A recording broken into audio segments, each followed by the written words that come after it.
Who is the most evil GTA protagonist of all time? Well, today we're going to answer that question, but we're also going to rank them in a tier list as well. First of all, we're going to discuss Michael from GTA 5. Now, Michael is a character who we can't say is exactly evil, but definitely untrustworthy. Michael is predictable, but what's inside of his soul is a lying, manipulating, and stubborn personality, who will take advantage of anybody necessary to further his own interests. Does this necessarily make him evil? Of course not. However, he did abandon his own best friend, who then thought he was dead, helped lie to his best friend, thinking that Brad was still alive. Now, when we talk about evil characters, we're going to try and focus on things they've done to innocent people, or things that they did that were completely unnecessary and evil given the circumstances. There's not really a moment throughout the game where Michael does anything that stands out as crazy or completely unjustified. Michael also blew up Jay Norris's head live on TV, but this was something that Lester Crest ordered him to do. However, it still definitely goes on the list of evil here, because he definitely knew what was going to happen when he put the bomb in the phone. I think Michael deserves a spot somewhere in the B tier. Let's quickly talk about Franklin. Throughout the entire game of GTA 5, Franklin is nothing but loyal and calm.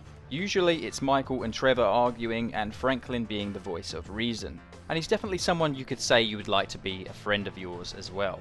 I think for the sake of this list today, we're going to rank Franklin in the E tier, because there's literally nothing throughout the game that he does that is unjustified or affects anyone that really didn't deserve it coming to them. Now let's talk about the most unpredictable character of all three in GTA 5, which is going to be Trevor Phillips. This is a man that many people would swear is the most evil GTA protagonist. So let's talk about how Trevor can technically deliver innocent people to the altruist camp for human trafficking, which is a serious crime. It's definitely something that obviously exists somewhere inside his brain. There's also the side missions for Trevor, which are literally rampages designed to shoot and kill as many people as you can within a certain time limit. Yes, these people do kind of push his buttons and try and annoy him, but that definitely doesn't mean he had to go around killing them. There's also that scene where Trevor tortures Mr. K in the interrogation scene. Now, first of all, yes, he was ordered to do so. However, he did know that it was morally wrong, clearly, because at the end of the mission, he doesn't dispose of Mr. K.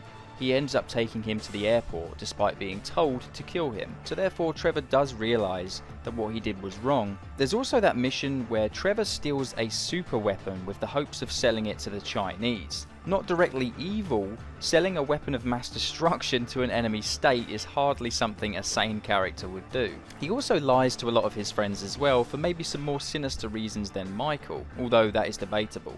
He leaves Floyd to be beaten up by the Merryweather agents in the scouting port mission. I think Trevor deserves an A tier spot for now, and we're going to come back to that later on in the video to reanalyze that.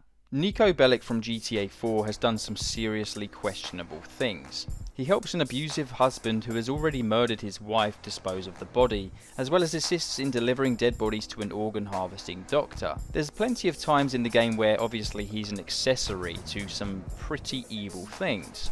Perhaps the worst thing Niko has done is blow up an entire warehouse with a truck filled with explosives during the mission Rigged to Blow, which who knows how many innocent people were caught in the blast of that walking by on the sidewalk, as well as innocent people that could have been inside the depot as well. There's also the time where Niko kidnaps that girl, and while she's arguing with him in the car, he knocks her out, and upon delivering her to the location, backhands her as well. Then there's also killing either Derek or Francis McReary, having all of the other McReary family members not know who did it and attend the funeral, while nobody realises the killer is standing right there. Let's also not forget that Niko talks about crimes that he's done in the war. Okay, so maybe we should keep this list just exclusive to things that Niko has done during the game. But from the way he talks, he sounds like he's definitely guilty of some war crimes. He does also say that he's killed people, sold people, and smuggled people, which does mean that he was once a very evil character. I think Niko definitely at least deserves a C today. This next one might surprise you, because we're about to talk about CJ from GTA San Andreas. First of all, there's that mission where he hijacks a combine harvester from a farm and on his way out blends up a bunch of hillbillies into literal human remains that get squirted out the back of the vehicle. However, this is optional because you can drive around them. But what isn't optional, however, is when some construction workers hit on CJ's sister, he decides to go over there and murder them all and then bury one of them alive in concrete. Not only that, but he also slits a bunch of bodyguards' throats during the mission for OG Loke, where he has to go and steal Mad Dog's rhymes from Mad Dog's mansion up in the hills for literally no reason. Then in the very next mission, he drowns Mad Dog's manager and an innocent lady off the edge of a pier who were in the same vehicle. But let's be honest here, this is the first time on this list where a character has killed some innocent people on quite a few occasions for seemingly no reason whatsoever. You don't get the nickname the Harwood Butcher for no reason, and the rumour goes that Tommy Vercetti butchered 15 men in Harwood Liberty City in self-defence. There's one mission in GTA Vice City where, for Mitch Baker, the leader of the biker gang, Tommy Vercetti is ordered to go and cause as much chaos and mass panic as possible, shooting people, blowing up cars, helicopters, and doing anything to cause trouble. Let's also mention the mission then, where he destroys a ton of businesses and shopfront windows, as well as bombing a shopping mall, which then goes on to kill some innocent soldiers at the time who aren't posing a threat. He also sells drugs disguised in an ice cream van, but of course doesn't sell to children. But technically, maybe the worst thing he's done is kill all of the innocent construction workers in the building site for Avery Carrington, where you have to fly a remote helicopter and plant bombs before you blow up the entire building. I'm going to give Tommy Vercetti an A. Claude is a character with no morals, has a very neutral interest besides benefiting himself. He has very little loyalty and basically no emotions whatsoever. It's also rumoured and it's debated as to whether at the end of the game he ends up shooting Maria as well to keep her quiet for no reason whatsoever. He basically will betray anyone if someone is paying more money to do the job. He also helps out a serial killer called Marty Chonks who kills people including his own wife and then puts their remains into dog food cans, and still continues to go and do the jobs because, like I said, he earns money from it and he really doesn't care. There's not too much else to say about Claude Speed. I definitely think for these reasons he definitely deserves a B. Let's talk about Tony Cipriani, and he's definitely the most evil character so far that we've had, and potentially one of the worst of all time. You see, Tony Cipriani has done some seriously evil things.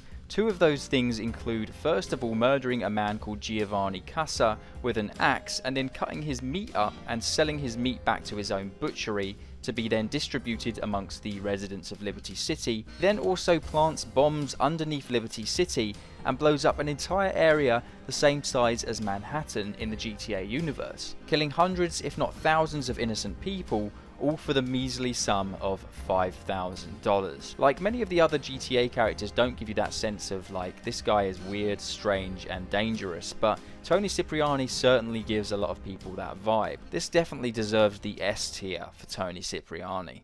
Vic Vance from Vice City Stories is the complete polar opposite of Tony Cipriani. He cares deeply about those around him and never really wanted to be involved in Lance's antics throughout the game that ended up getting him into trouble. He does definitely build up his own drug empire, burglaries, drug distribution, brothels, so on and so forth. He also mentions throughout the game how the only thing he's really trying to do is provide for his family, and also how he wants to pay off his brother Pete's medical bills because he has asthma. I think Vic Vance is definitely one of the nicest characters in the GTA universe. I'm going to give Vic Vance an E here today, because that's where we transition now to Luis Lopez from The Ballad of Gay Tony. Again, this character is really nice and friendly, and definitely another character you wouldn't mind being friends with in real life. There are a few things that he does that are pretty bad though, like for example he's told to blow up a construction site, a plane and a train for no reason other than the fact that he was told to do so, otherwise Tony Price would have had to do it instead. I think, to be honest, Luis Lopez is being one of the nicest GTA characters of all time, and definitely doesn't really deserve anything more than a D here on today's list. Then we have Johnny from The Lost and Damned. Johnny was a complex and tragic character, but he's ultimately a bad drug addict responsible for some questionable actions. Johnny kills a man simply because he thinks he might be a police informant. He also kidnaps innocent Roman Bellic for Dimitri to record and send to Nico at 3 AM just because he was afraid his deadbeat girlfriend would be taken from him. It's kind of sad how he went down in the end in GTA 5, but at the end of GTA 4, The Lost and Damned, it's clear that he lost everything, and he fell into drug addiction, and his girlfriend was pretty much useless. I think a great way to sum up Johnny's death in GTA 5 is that Trevor didn't kill Johnny, he just put him out of his misery. I don't think Johnny is necessarily evil, but he's definitely not an angel either. And I think he deserves a C on today's list. And I'll see you guys in another GTA video, so subscribe to stay tuned.